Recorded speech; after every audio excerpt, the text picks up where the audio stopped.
Welcome to the first session of a curious plant group, the bryophytes, which are generally known as the amphibians of the plant kingdom. These plants are usually restricted to moist and shady places. They are regarded as incompletely adapted to land conditions because almost all of them require water for the act of fertilization. Moreover, most of them require sufficient moisture for vigorous vegetative growth, and they are unable to grow actively during dry periods. Because of this complete dependence on external water for completing their life cycle, the bryophytes are regarded as the amphibians of the plant world. In this unit, we can deal with 5 different aspects: general characters of this group of plants, habitat diversity, classification, views regarding origin of bryophytes, and importance of bryophytes. Let us see what are the general traits of this group of plants and how they look like. These are the first land dwelling plants, and individual plants are very small and it is very difficult to identify them individually. But as these plants grow in clusters, it is very easy to locate them. The plant body is thallophytic. They are non-vascular and non-flowering. There are 2 different phases in the life cycle: a prominent independent gametophyte and a parasitic sporophytic phase. The gametophytic plant body is dichotomously branched and it may be dorsiventrally flattened or erect. It is haploid and it is sexually reproducing. It is photosynthetic and is capable of independent existence. But the plant body is not differentiated into root, stem and leaves. The sporophytic generation is diploid and asexual.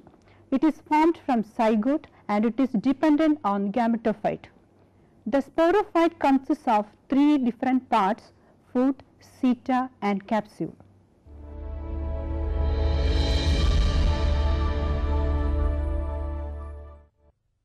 Even though water is essential for their life cycle, they prefer to live in diverse habitats.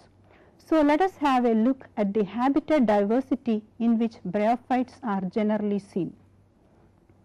Based on habitat preference, they fall into 3 major categories.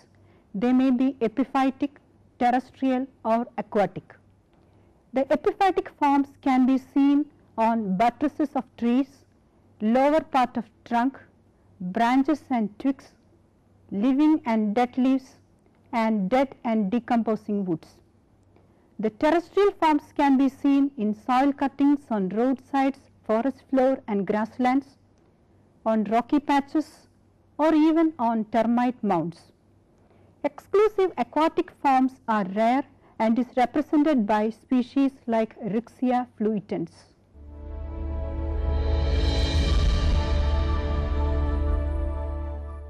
Now, coming to the classification of this group, different authors have adopted different views in classifying these plants. The term Bryophyta was coined by Brown in 1864. It was Kimber in 1879 first recognized Bryophyta as a division. Later, Eichler in 1883 classified the bryophytes into 2 classes, Hepaticae and Massai. Eichler in 1892 followed Eichler's classification and divided the 2 classes into 3 orders each, that is Hepaticae into marcantiales, jungermanniales and anthocerotales, and Massai into sphagnales, antriales and bryales. Many eminent botanists such as Fritsch, Smith, Tuchtergen, etc. followed this system of Eichler. However, Howe in 1897 noticed the anomalous position of anthocerotales and gave the class status to the order Anthocerotales as Anthoceropsida. Then Bryophyta includes 3 classes: Hepaticae, Anthocerotae and Massai. Rothmüller 1951 suggested the class Hepaticopsida for Hepaticae, Anthoceropsida for Anthocerotopsida and Bryopsida for Massai. Proskauer in 1957 suggested Anthocerotopsida for Anthoceropsida. This system is accepted by the International Code of Botanical Nomenclature, and with slight modifications, this system of classification were followed by the bryologists till recently. Each class includes several orders suggested by different bryologists. Based on the recent studies on the molecular and morphological characters, the bryophytes had been given the subkingdom status as Bryophytina or Bryophytina, and each three classes of bryophytes were given phyla status as Bryophyta or mosses, Jungermaniophyta or liverworts, and Anthoceratophyta or hornworts. Phylogenetic analysis such as those of Mischler et al. 1994 suggests that these phyla are nested among the embryophytes and are paraphyletic with regards to each other. In many such analyses, the mosses appear to be a sister group to the tracheophytes or vascular plants, while the liverworts and hornworts are more remote.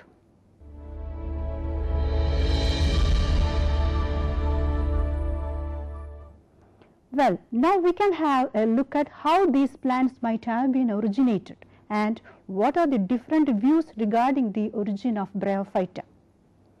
There are two main schools of thought about the origin of Bryophyta. First views support an algal origin for this group, and the second school support this group as descendants of pteridophytes. Supporters of algal origin holds that even though there is no direct fossil connection between the algae and bryophytes, the amphibious nature of living bryophytes suggests that bryophytes have originated from aquatic ancestors.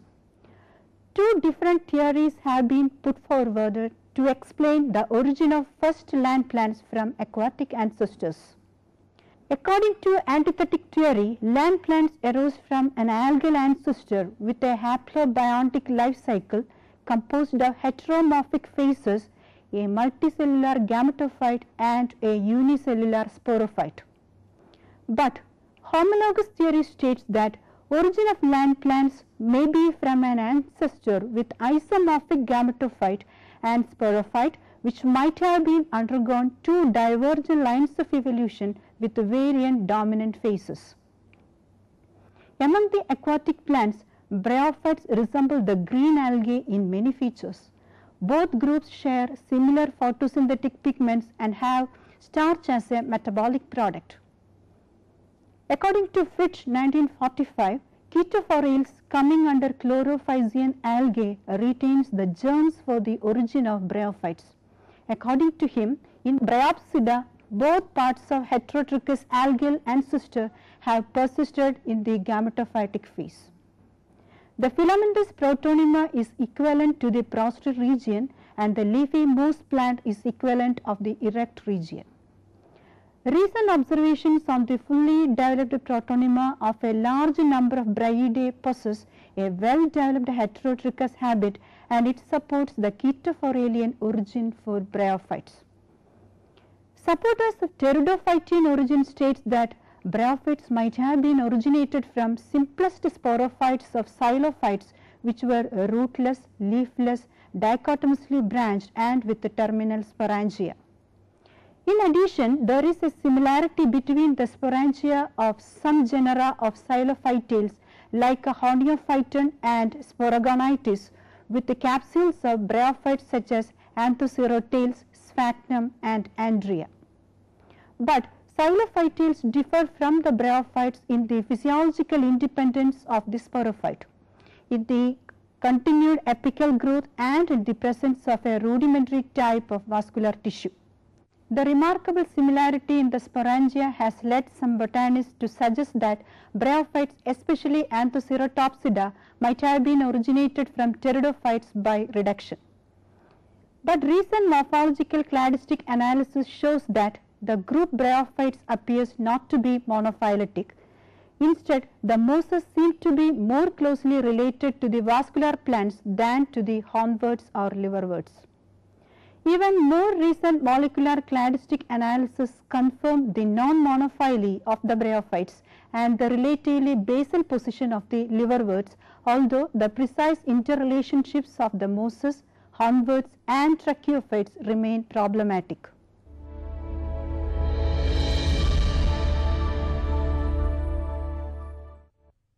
we can move on to the final part of this unit, that is the importance of these plants. Bryophytes had been in use by mankind since ancient times. According to a doctrine of signatures, in which the superstitious belief that the god would mark or sign each plant in some way or other to indicate its medicinal value for particular disease or diseased organ, the bryophytes were used by ancient man to cure diseases. Here the shape and growth habits were taken as indications for specific uses. The liverworts such as Mercantia polymorpha and Conocephalum conicum, having the shape of cross section of animal's liver, were used for curing liver diseases, for treatment of jaundice, and externally applied to reduce inflammation. Rixia species was applied externally for the cure of ringworm diseases, as rosettes of Rixia resemble to that of ringworm infection. Bryophytes play a significant role as indicators of environmental pollution, and these plants can be employed in developing an index of atmospheric purity, or IAP, because most of them have a sharply defined and rather narrow ecological range. These plants have been successfully used to monitor airborne pollution due to industrial emission. Nash in 1972, in his studies on mosses such as Ceratodon purpureus, Atricum undulatum and Polytrichum pileferum, revealed that Atricum undulatum is one of the best bioindicator of air pollution. Bryophytes are very sensitive to slight ecological changes. Mosses are the most frequently used plants for monitoring metal pollutants in terrestrial habitats.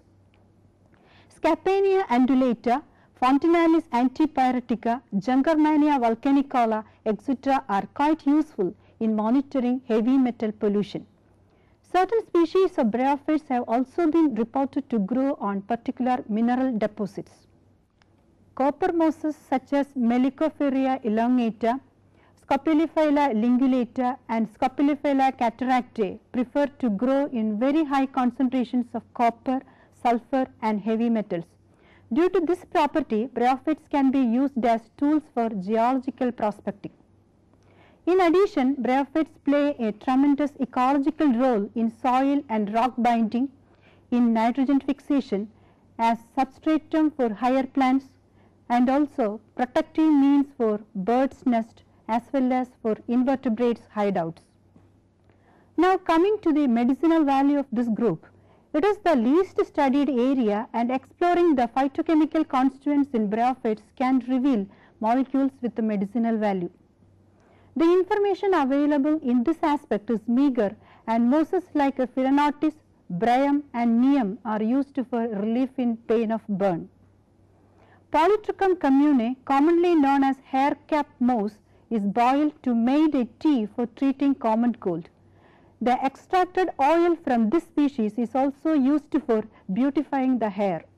In hemorrhages, sphagnum is a better absorbent than cotton and is used in surgery. Finally, bryophytes contribute much in horticulture also. Rhododendron giganteum and Bryum argentium are two different species used in bowl cultivation and for landscape trees. Bryophytes are used as ground cover for bonsai. Sphagnum and Hypnum imponens are used as mulching and root packing materials. Polytrichum commune is the major species in stone garden, and in Japan there is an exclusive moss garden at Sasuji in Kyoto. One such moss garden is being maintained at Gurugula Botanical Sanctuary, Peria, Wayanad, Kerala.